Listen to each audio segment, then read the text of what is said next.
পায়ে জুতা পরার মতো জুতা তার ছিল না। জুতা পরবেন এমন পয়সা ইমাম আজমের বাড়িতে ছিল না।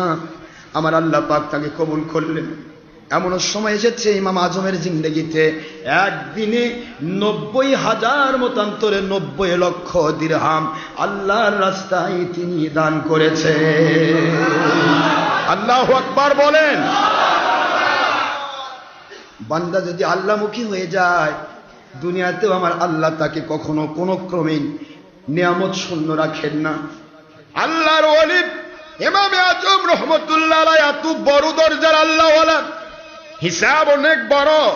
যেই মানুষটি পায়ে জুতা পরার কোনো জুতা ছিল না, কোথায় কুফা, কোথায় বসরা, কোথায় মদিনা, কোথায় মক্কা, সারা দুনিয়াময় ঘুরে ঘুরে হাজার হাজার শিক্ষকের কাছে তিনি হাদিস শিখতেন, হাজার হাজার শিক্ষকের কাছে তিনি ফিকহ শিখতেন। পায়ে জুতা দেওয়ার মতো জুতা নেই, তিনি জুতা পরতেন না। পা এমন এমন মরুভূমি, গরমে পায়ে ফুসকা পড়ে যেত।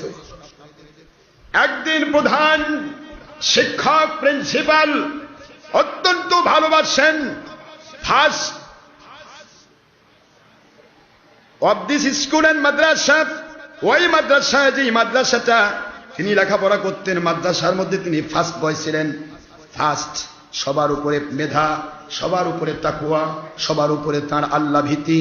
এগুলি দেখে প্রিন্সিপাল বললেন, বাবা আবু হানিফা তো কোন নাম না, ওনার নাম হলো আবু নোমান। কি নাম যেটা বলুন? আবু হানিফা নাম করা হয়েছে হানিফ সম্প্রদায় ভুক্ত হওয়ার কারণে।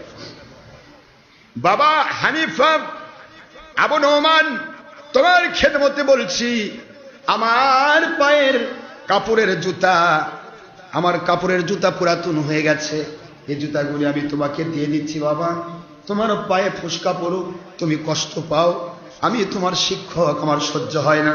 তুমি একটু বাবা এই জুতাগুলি ভালো করে ধুয়ে সুন্দর করে পরিষ্কার করে জুতাগুলি পরে সামনের দিন চলে আসবে। আল্লাহর ওলি পরের দিন চলে আসলেন। পরের দিনও পায়ে জুতা নেই।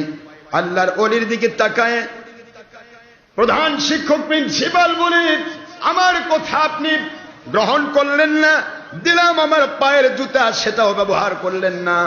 শিক্ষকের মর্যাদা বুঝলেন না। বেয়াদব তো আল্লাহর রহমত থেকে বঞ্চিত। আপনি আদব রক্ষা করতে পারেননি, আপনার প্রতি পানিশমেন্ট হওয়া দরকার।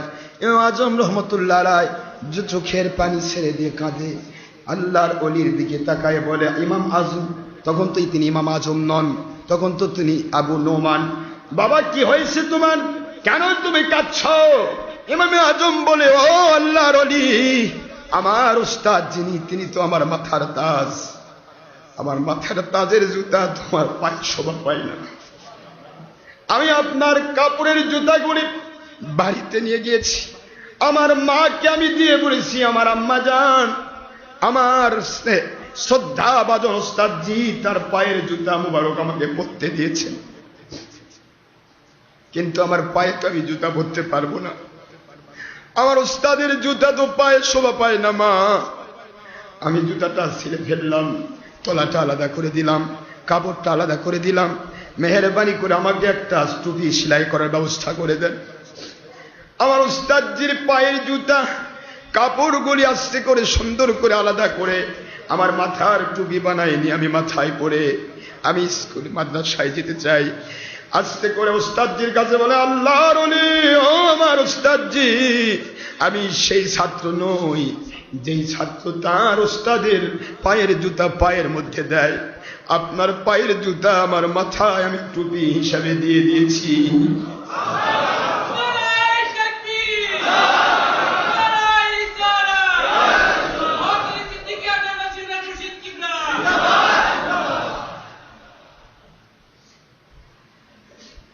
ওস্তাদের চোখে পানি রাখতে পারে না, দুই চোখ দিয়ে দর দর করে পানি পড়ে যাচ্ছে।